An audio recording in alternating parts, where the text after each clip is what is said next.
안녕하십니까, 여러분. 남편을 위해 이렇게 기도하라, 아내를 위해 이렇게 기도하라. 오늘 드디어 마지막 4주차가 되었습니다. 어떠셨는지요? 지난 3주 동안 남편을 위한 기도를 하신 아내분들, 또한 지난 한 주 동안 아내를 위해서 기도하신 남편분들, 어떻게 하나님이 주시는 가정에 대한, 특별히 부부에 대한 그 하나님의 계획과 또한 사랑의 그 디자인이 무엇이었는지 깊이 마음에 와닿으셨는지 모르겠습니다. 오늘은 아내를 위해 이렇게 기도하라 두 번째, 그리고 전체 방학 특강의 마지막 강의를 시작해 보도록 하겠습니다. 오늘 네 번째 이야기입니다. 아내를 위해 이렇게 기도하라. 아내와 그의 자녀들을, 하나님의 다음 세대 그리고 부부의 상급인 자녀들을 위해서 어떻게 기도하며 아내가 또 케어해야 될지. 첫 번째는 시편 127편 3절에 있는 말씀처럼 자식은 여호와의 주신 기업이요 태의 열매는 그의 상급이로다. 하나님께서 가정을 만드셨을 때 굉장히 중요한 목적 중에 하나는 바로 자녀들입니다. 아빠와 자녀의 관계는 아빠는 아이들에게 있어서 영적인 방향, 그리고 사회적인 성도로서의 삶의 가치와 목표를 보여주는 굉장히 중요한 디렉터의 역할을 하게 되어집니다. 그와 더불어 아내들은 그러한 남편의 하나님이 주신 방향과 목적의 제시를 따라 자녀들이 잘 마음과 또한 생각과 행동이 또 잘 성숙하고 훈련될 수 있도록 돕는 튜터, 교사의 역할을 하게 되어지는 것이죠. 그래서 남편도 그렇지만 특별히 아내의 마음속에 자녀가 하나님이 주신 상급임을 고백하며 살아갈 때 아내에게 주어지는 영광이 주어진다고 성경은 이야기하고 있습니다. 그래서 또한 부부의 가장 중요한 영적인 사명은 무엇인가? 그것은 바로 믿음의 다음 세대를 향한 전수입니다. 남편과 아내의 믿음이 귀해도 자녀들의 믿음이 저절로 귀해지지 않는다는 것을 우리는 알고 있습니다. 그렇기 때문에 남편과 아내, 또한 아빠와 엄마가 자녀들을 위하여 하나님이 주신 그 말씀을 귀하게 전달하는 그러한 교사요, 또 영적인 디렉터의 역할을 잘 해야내도록 하는 것이 가장 큰 인생의 사명임을 기억해야 되는 것이죠. 그래서 아내는 남편과 함께 더불어 자녀들에게 있어서 그 믿음의 귀한 열매를 이루는 것이 내게 주신 하나님의 기업이며 영광의 상급임을 기억해야 합니다. 두 번째는 자녀들에 대한 하나님의 디자인을 마음에 품는 것이죠. 사무엘상 1장 27절에 한나의 이야기, 아이를 위해 내가 기도하였더니 여호와께서 나의 구하여 기도하는 바를 허락하신지라. 한나는 아이를 가질 수 없는 상태였기 때문에 매일 밤 하나님 앞에 엎드려 기도했죠.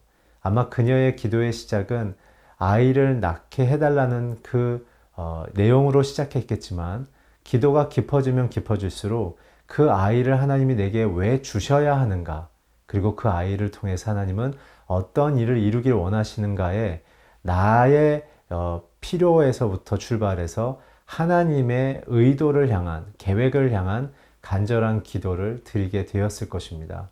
그래서 여기서 나의 구하여 기도하는 바는 내가 원하는 바를 하나님께 구한 것이 아니라 하나님이 나의 자녀에게 무엇을 원하시고 우리의 가정에 왜 허락하셨는지에 대한 창조주 하나님, 그리고 인도자 되신 하나님의 그 아름다움에 대한 목표를 같은 마음으로 품는 것이죠.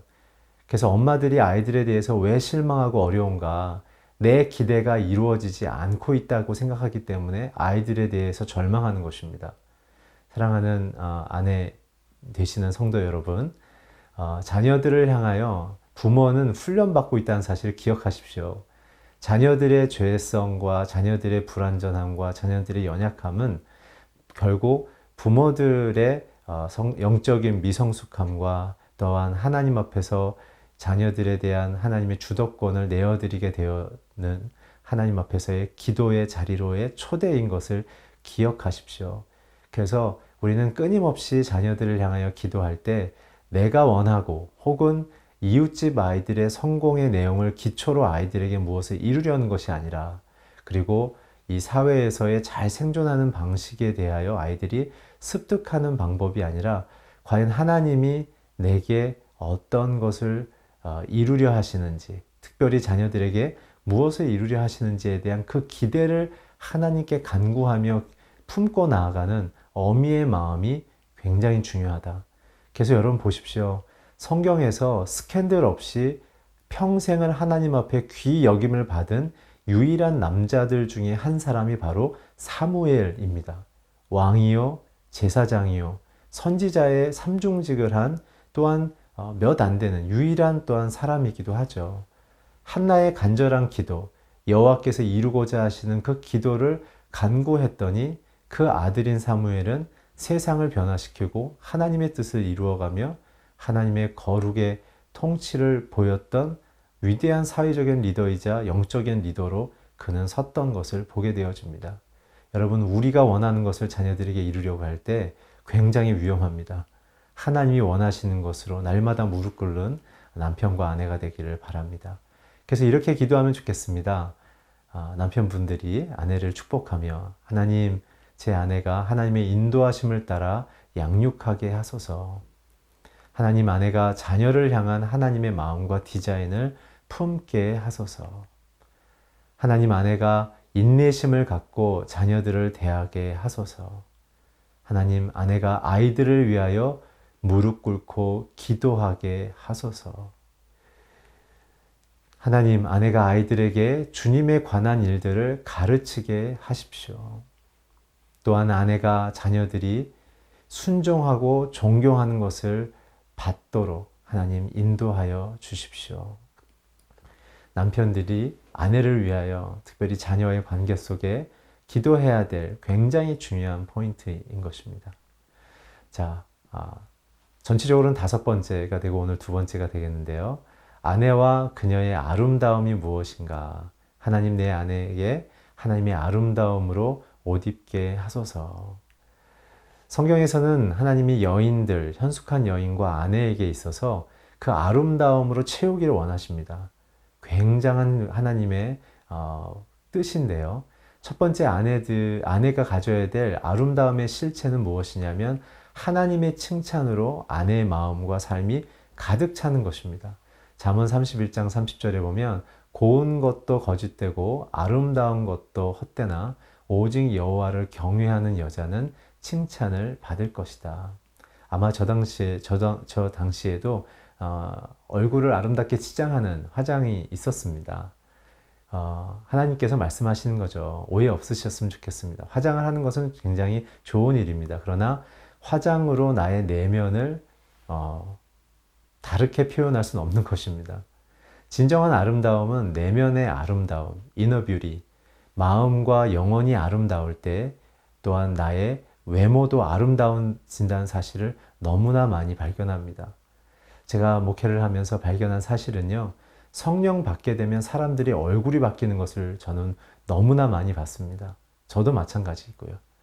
마찬가지로 사랑하는 남편들이요, 아내가 하나님의 성령 안에 거하여서 외모도 바뀌고 하나님을 경외하는 마음으로 바뀌어서 하나님의 칭찬으로 그 마음이 가득 차서 마음에 늘 아름다움이 드러나고 너그러움과 웃음과 행복과 늘 사람들을 향한 환한 모습이 되어지는 것이 남편의 영광이라고 또한 잠언에 얘기한다는 것을 기억하십시오. 아내의 얼굴이 남편의 영광이다. 그 때문에 남편이 해야 될 것은 무엇인가? 아내의 마음속에 첫 번째, 하나님이 나의 아내를 얼마나 칭찬하고 계시는지를 끊임없이 살피고 격려하고 또한 그것을 위하여 기도하시길 바랍니다. 두 번째 아름다움 실체는 뭐냐면 온유한 마음으로 자녀와 남편과 또한 이웃에게 이웃 앞에서 하나님의 가치로 살아가는 것이 바로 아름다움이죠.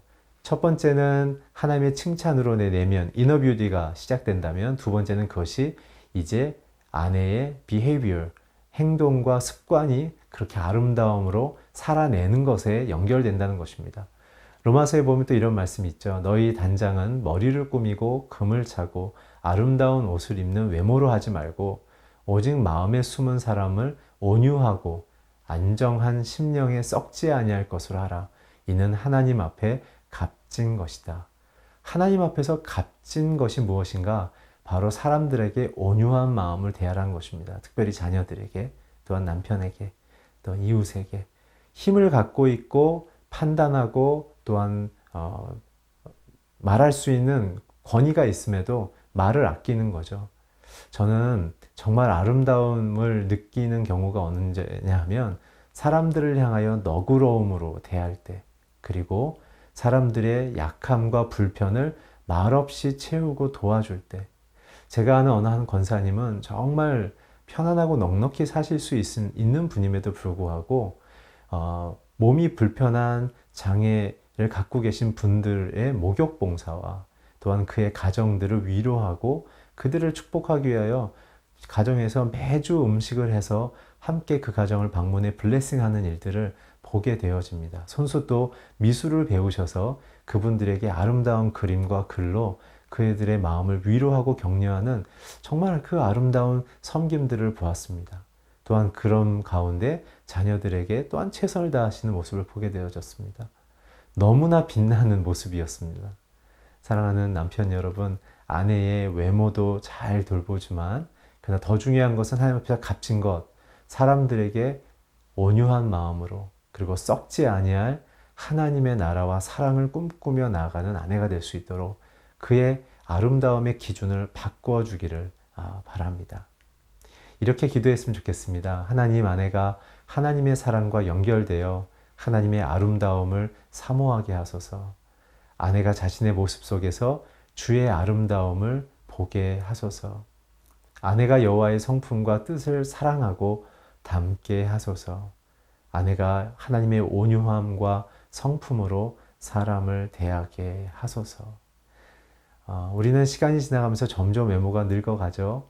그렇지만 시간이 갈수록 외모의 아름다움과 비길 수 없는 진정한 아름다움은 바로 그리스도의 성품을 담는 것입니다. 또한 남편인 내가 아내의 아름다움을 기뻐하게 하소서. 아내가 언제 제일 큰 확신을 갖게 될까요? 남편이 자신이 갖고 있는 아름다움으로 감격하고 행복하면 아내는 거기서 굉장한 기쁨을 누립니다. 인정받게 되는 것이고 자기가 이 가족에서 살아가야 될 가치와 안정감을 갖게 되는 것이죠. 남편인 내가 아내가 아름다움의 내면을 갖도록 격려하게 하소서. 하루에 한마디 정도씩 아내가 보여주는 아름다움을 격려하면 어떨까요? 예를 들어서 이런 것입니다. 집에 들어갔을 때 오늘 당신 너무 보고 싶었어. 그래서 최대한 빨리 왔어. 혹은 오늘 당신이 해준 음식이 내게는 굉장한 위로와 기쁨이 되었어. 또한 차 한 잔을 마시면서 당신과 함께하는 이런 시간이 내게는 너무나 큰 힘이 되어져. 그렇다면 아내의 마음에는 자신의 작은 시간과 마음의 나눔을 통해 자신 안에 있는 아름다움, 하나님 주신 아름다움을 발견하게 될 것입니다. 오늘 마지막인데요. 아내가 갖고 있는 또한 두려움이 있습니다. 하나님이 나의 미래임을 고백하게 하소서. 아내의 마음이 무엇일까? 무엇으로 채워져야 될까에 대한 그 기도가 이루어졌으면 좋겠습니다. 하나님이 우리에게 주신 것은 두려워하는 마음이 아니요 오직 능력과 사랑과 근신하는 마음이니. 아내의 마음 속에 사실은 두려움이 많습니다. 왜냐하면 남편에 비해서 아내는 굉장히 실질적인 일들에 대하여 남편의, 자녀들의, 또 자신의, 또 가정의 대소사에 대하여 디테일한 책임과 일들을 해야 되기 때문에 굉장한 많은 고민과 정보에 대한 수집과 또 선택에 대한 문제들이 있어서 또 많은 두려움들을 가질 수가 있습니다. 그때 우리가 기도해야 될 것은 상황에 대한 인식으로 인한 두려움이 아니라 하나님의 도우심을 의지하는 그 하나님의 능력, 하나님의 사랑, 하나님 앞에서 내가 집중하는 근신하는 마음을 갖는 것에 대하여 격려하는 것이 필요합니다. 두 번째, 두려움을 이기는 힘에 대하여 남편들이 굉장히 많이 위로하고 격려했으면 좋겠습니다. 사랑 안에 두려움이 없고 온전한 사랑이 두려움을 내어 쫓나니 두려움에는 형별이 있음이라. 두려워하는 자는 사랑 안에서 온전히 이루지 못하느니라. 굉장히 중요한 것은 아내가 하나님의 사랑 안에 머무는 것입니다. 또한 남편의 사랑을 무한 신뢰로 받고 있다는 사실을 확인하는 것이죠. 아내에게 있어서 가장 큰 힘은 하나님이 나를 사랑하고 보호하고 위로하고 있다. 아내의 마음은 남편에게 말할 수 없는 복잡한 내용들이 있는 것을 압니다. 남편에게 비춰지는 자신, 또한 남편이 내게 어떻게 생각하고 있을까? 자녀에 대한 기대감, 자녀가 이렇게 성장하길 원하는데 내가 그것을 충분히 이루지 못하고 공급하지 못하고 있는 미안함과 그 한계들, 그럼을 통해서 앞으로 잘 될 수 있을까? 라는 두려움들이 굉장히 많습니다. 그랬을 때 남편은 꼭 한 가지를 잊지 마십시오. 하나님의 사랑이 우리를 온전히 이끌 것이다. 그리고 나도 당신을 깊이 사랑하고 고맙게 생각한다. 그것이 아내의 마음이 두려움에 빠지지 않는, 올무에 빠지지 않는, 웅덩이에 빠지지 않게 하는 굉장히 중요한 등불이 된다는 것을 잊지 마십시오. 그래서 우리 함께 이렇게 기도하면 좋겠습니다. 아내의 마음이 두려움이 아니라 능력과 사랑과 근신으로 충만하게 하소서. 아내가 상황으로 두려워하지 말고 하나님의 사랑으로 충만하게 하소서. 아내가 사람을 두려워하지 말고 하나님을 의지하게 하소서. 아내가 자신의 문제를 하나님께 맡기게 하소서.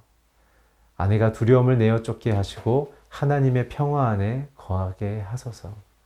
아내가 주님의 인도하심에 안심하게 하소서. 너무나 귀한 아내, 또 너무나 귀한 남편을 서로에게 허락하셨는데요. 하나님이 주시는 위로와 소망이 4주 동안 드린 이 기도의 내용과 성경의 근거를 쫓아 이것을 시작점으로 여러분들의 가정과 특별히 부부의 관계 속에 하나님의 사랑으로 하나 되어지는 역사가 일어나기를 바랍니다. 부부의 관계, 부부의 세계는 무엇인가? 하나님의 사랑으로 엮여지는 관계입니다. 서로의 조건이나 서로의 열심으로 유지될 수가 없습니다. 왜냐하면 우리는 한계를 갖고 있고 늘 부족하기 때문에 그렇습니다. 사랑하는 성도 여러분, 하나님이 주시는 아름다운 가정을 이루며 행복하시길 바랍니다. 또한 이 기도로 날마다 기쁨과 사랑 안에 승리하십시오. 여러분들 가정이 그렇게 이루어지고 자녀들이 복된 미래로 나아갈 줄 믿습니다. 축복합니다. 사랑합니다. 4주 동안 강의 듣느라고 너무 애쓰셨습니다. 감사드립니다.